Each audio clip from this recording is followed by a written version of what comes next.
ეხლა კი სიტყვას დაუთმობ შემდეგ პიროვნებას ზურა ირემაძეს, რომ დაამოწმოს თავისი ისტორია. მადლობა.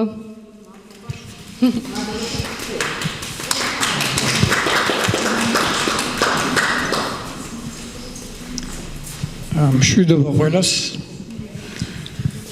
მადლობა ღმერთს, რომ ის არსებობს, თუმცა მე მისი არსებობა არ ვიცოდი მრავალი წლის წინ. და საერთოდ არ მჯეროდა მისი არსებობის. მე დავიბადე კომუნისტური რეჟიმის დროს. ათეისტური წყობა იყო და მეც სათანადო აზროვნება მქონდა, როგორც კომუნისტურ წყობაში იყო ადამიანების აზროვნება.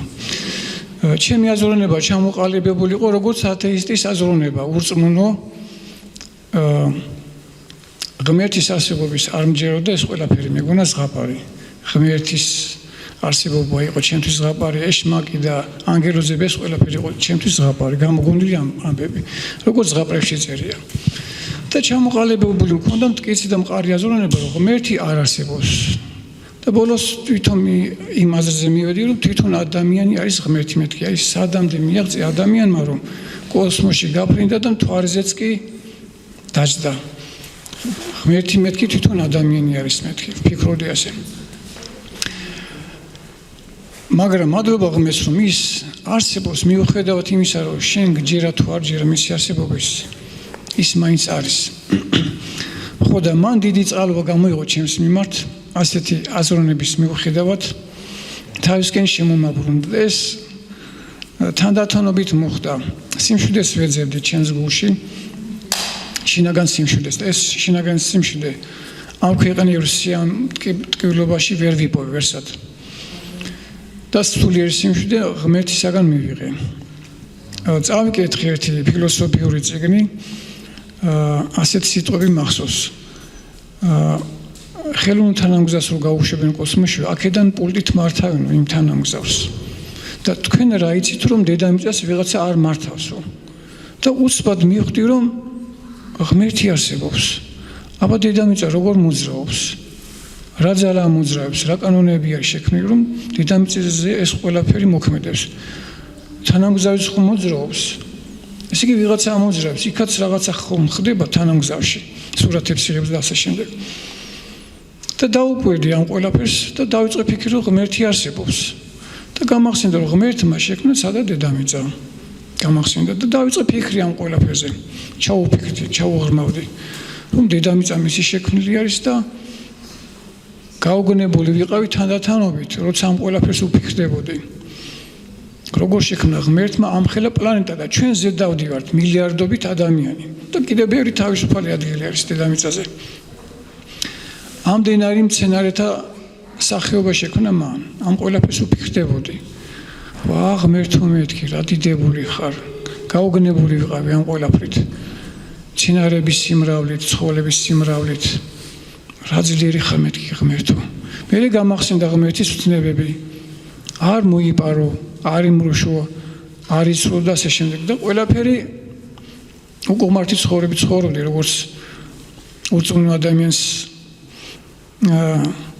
შეშვენის, ასე ვთქვათ. ურწმუნო ადამიანები უკუღმართად ცხოვრობენ ზოგადად, მეტნაკლებად. და ვიგრძენი ჩემი თავი დამნაშავედ ღმერთის წინაშე, ის მეუბნება, რომ არ იცვლო, მე მაინც ვცხოვრობდი. ესე იგი, მისი ნებისა და სიტყვის საწინააღმდეგოდ ყველაფერს ვაკეთებდი. და ყველაფერზე წამსვლელი ვიყავი, რაც მის სიტყვას ეწინააღმდეგება. მეც იმის გამკეთებელი ვიყავი. და ვიგრძენი ჩემი თავი დამნაშავედ ღვთის წინაშე. და ეს სინდისი უკვე მაწუხებს. დავდექი მუხლებზე სახლში მარტო ვიყავი და დავდექი და ვეუბნები ღმერთს, ღმერთო მეთქი გთხოვ. მაპატიე მეთქი, რომ ესეც გავაკეთე, ესეც გავაკეთე და ყველაფერი მოუყევი ღმერთს. გული გაგაუხსენე. და ვტირი ვარ, როგორც პატარა ბავშვი, მაშინ ვიყავი 24 წლის. სიმშვიდე არ მომეცა. მე მეორე დღეს კიდევ დავდექი მუხლებზე და ვტირი ვარ და ვეხვეწევი, რომ მაპატიე მეთქი ყველაფერი მოუყევი. რაც კი გამახსენდა, რაც არ მახსოვს მეთქი, ისიც გთხოვ მეთქი, რომ მაპატიო და როგორც პატარა ბავშვი ვტირი ვარ. მინდოდა რომ მეპატიებინა ღმერთს ჩემთვის. სინდისი მაწუხებდა. ეს დანაშაულის გზნობა არ მტოვებდა. მესამე დღეს ისევ დავდექი მუხლებზე და უნდა თხოვ პატიება და უცბად გამახსენდა ღმერთმა ხომ აპატი მეთქი გუშინ ეს ის 90-იანი წლების დასაწყისი არის როცა პოლიტიკური და ეკონომიკური მდგომარეობა ძალიან განსხვავებული არის საქართველოში გაჭირების დაწყების პერიოდი არის მადლობა ღმერთს მივხვდი რომ ღმერთმა მაპატია და სიხარულის შემოვიდა ჩემს გულში ის გზნობა დანაშაულის გზნობა წავიდა ჩემგან და ახლა სიხარულისგან ცნებელები მომდის გახარებული ვარ და იმ დროიდან მოყოლებული რადიკალურად შეცვალა ჩემი აზროვნება გამიჩნდა სურვილი რომელიც ცხოვრებაში არ მქონია გამიჩნდა სურვილი იმისი რომ ღმერთი მყარებოდა როგორ უნდა მიყვარდეს ის ვისაც ვერ ვხედავ რანაირად უნდა შევიყვარო არ ვიცი ეს და ვთხოვე ღმერთო მეთქი ვერ გხედავ მეთქი და შემოყვარე შენი თავი ძალიან რომ შემოყვარდე მეთქი ისეთი რაღაცები გამიკეთე მეთქი რომ მიყვარდე და შენს გარშე რომ ცხოვრება არ მიდოდეს მეთქი ასე ვთხოვდი ყოველ დღე დაჟინებით ზოგჯერ ტიროდი მინდოდა ღმერთი მყარებოდა მაგრამ არ მიყვარდა და როგორ უნდა შემყარებოდა ესეც არ ვიცოდი და ღმერთმა დაიწყო მოქმედება და ისეთი რაღაცები გამიკეთე თანდათანობით რომ შემოყვარა თავის თავი მადლობა ღმერთს სიყვარულისთვის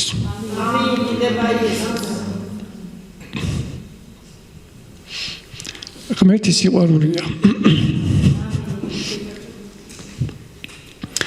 და ისიც არ ვიცოდი როგორ უნდა მელაპარაკა მასთან იმიტომ რომ არ მქონდა ცოდნა არც არავის ველაპარაკებდა ამ თემაზე არავის არ უსწავლია ჩემთვის ღმერთს როგორ უნდა ელაპარაკო როგორ უნდა მიმართო რანაირად უნდა ილოცო არავის არ უსწავლია მე ვეუბნებოდი მას შენ მასწავლე მეთქი შენთან ურთიერთობა როგორ მოგმართო მეთქი შენ როგორც მოგეწონება რომ ისე მოგმართო მეთქი მე არ ვიცი მეთქი აი შენ მოგმართა მეთქი ნამდვილი ღმერთი რომ ხარ მეთქი ჯერი დარწმუნებული არ ვიყავ ვის ველაპარაკებოდი რომელი იყო ნამდვილი ღმერთი სარწმუნოება რომელი იყო სწორი ესეც არ ვიცოდი და ვეხოცებოდი ღმერთო მეთქი რომელიც სწორი გზა არის მეთქი იმ გზაზე დამაყენე მეთქი გეხოცები მეთქი და გადიოდა თვეები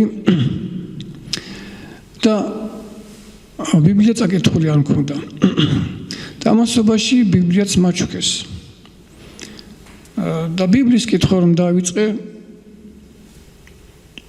წავიკითხე ისეთ სიტყვები რომელიც მანამდე არ მქონდა გაგებული პირდაპირ ღმერთი ამბობს რომ არ შეიქმნა რაიმე გამოსახულება იმისი რაც ზეცაში არის რაც დაბლა მიწაზე არის რაც წყალში და მიწის ქვეშ არის თაყვანი არც ემას და არც ემსახურებას რადგან მე ვარ უფალი შენი ღმერთი და ეს ღმერთი ვირწმუნე მე ეს ღმერთი იყო ჩემი ღმერთი და ჩემი მამა და მივხვდი რომ სადაც ხატებს აკეთებენ და ეთაყვანებიან მე იქ არ უნდა წავსულიყავი თუმცა ეს არავის არ უთქვი არავის აუხსნია და მადლობა ღმერთს აი ზუსტად მის სიტყვიდან მივხვდი რომ მე იქ არ უნდა წავიდე სადაც ხატებს ეთაყვანებიან მანამდე მეძიებაში ვიყავი ვეუბნებოდი ღმერთო რომელია სწორი სარწმუნოება მართლმადიდებლები არიან სწორები იქნებ ბაპტისტები არიან იქნებ იეჰოვას მოწმეები არიან იქნებ მუსულმანები არიან იქნებ ბუდისტები არიან იქნებ სხვა სარწმუნოება საერთოდ რომელიც მე არ ვიცი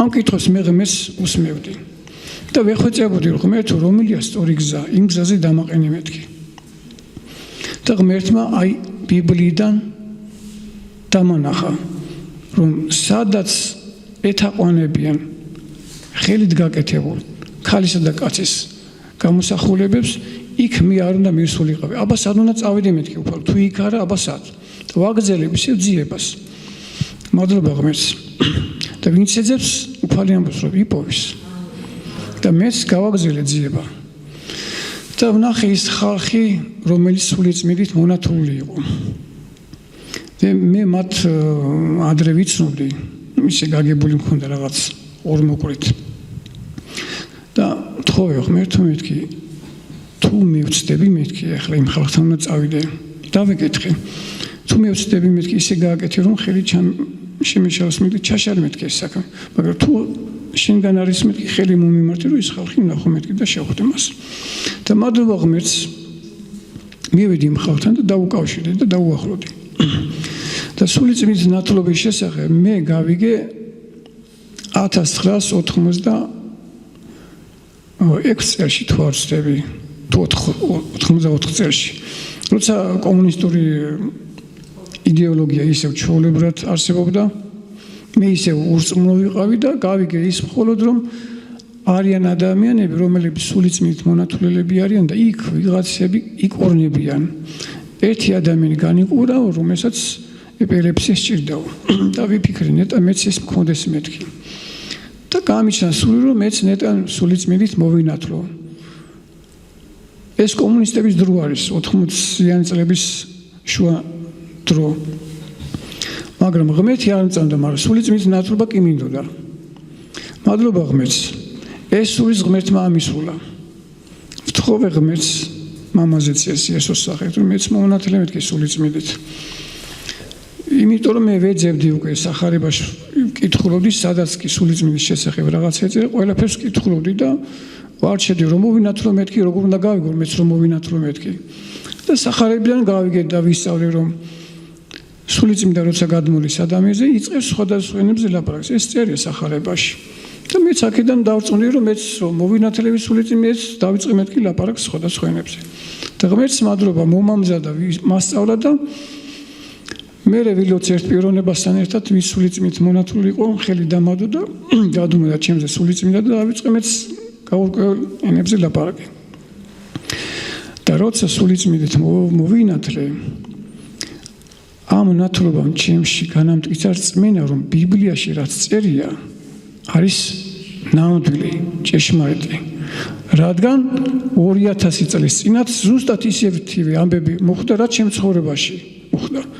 რომ მოციქულებზე გადამოდა სულიწმიდა 51 დღეს ქრისტეს აღდგომიდან და დაიწყეს სხვადასხვა ენებზე ლაპარაკი. და ჩემ ცხოვრებაშიც მოხდა იგივე, რომ ჩემზეც რო გადმოვიდა სულიწმიდა, მეც დავიწყე სხვადასხვა ენებზე ლაპარაკი, როგორც სულიწმიდამ ამამეთყველა. და ამან გამოიწვია ჩემში რწმენის გამტკიცება, რომ ბიბლიაში ჭეშმარიტება წერია. და დამეხმარა სულიწმიდით ნათლობა იმაში, რომ ღმერთს უფრო დაუახლოვდი. და ეხლა ეს პროცესი უფრო და უფრო ღრმავდება და გრძელდება. სულიწმიდით ნათლობა შენს დაგეხმარებ, რომ ღმერთს უფრო დაუახლოვდი და ცოცხალი ნამდვილი ღმერთი შეიცნო. და ეს გრძელდება. და ღმერთს მადლობა. მე ცოცხალ ღმერთს ვიცნობ. დიდება იესოს და კიდევ სასიხარულო ამბავი ისა ის რომ სულიწმიდა რასაც იესო ლაპარაკობს მომავალს გავუწყებთ თქვენო და შენ სულიწმიდა შენს მომავალს გამოგიცხადებს ვინ ხარ და რა გელოდება ამას სულიწმიდა გამოგიცხადებს და გასწავლის მადლობა ღმერთს ღმერთი ძალიან საოცარი და საკვირველი არის ის ჩვენი მამა არის გალაქტიკების შემქმნელი არის და შენთვის ძალიან ბევრი საჩუქარი აქვს გამზადებული ისეთი რომ შენ თვალს არ უნახავს შენს ყურს არ სმენია ჯერ არის შენ იქნებ უფალმა რამდენიმე ვარსკვლავი უნდა გაჩუქოს მომავალში თავის პლანეტებთან ერთად შენ არ იცი მამაზეც ვინ არის როგორ დიდარი არის მთელი სამყარო მისი არის და მთელი სიმდიდრე მისი არის და შენ მისი სიმდიდრის მოზიარე ხარ, მისი შვილი ხარ და რომ გაიზდები ბავშვობაში ჩვენ პატარა მანქანებით თამაშობდით ხოლმე და მე ნამდვილ მანქანას გაჩუქებს მე ნამდვილს გაჩუქებს ასე რომ გააგრძელე ოცნება მამაზეც ძალიან დიდებული არის ძალიან ძვირფასი არის იოცნები და შენს ოცნებებს ღმერთი ხორცში ასხავს მადლობა ღმერთს ამით დავასრულებ ჩემს დამოწმებას და სამოწმებელი კიდევ არსებობს დიდება ღმერთს და მადლობა უფალს რომ ჩვენ საკვირველი ღმერთის შვილები ვართ ყველანი ძვირფასები ვართ მისთვის ამინ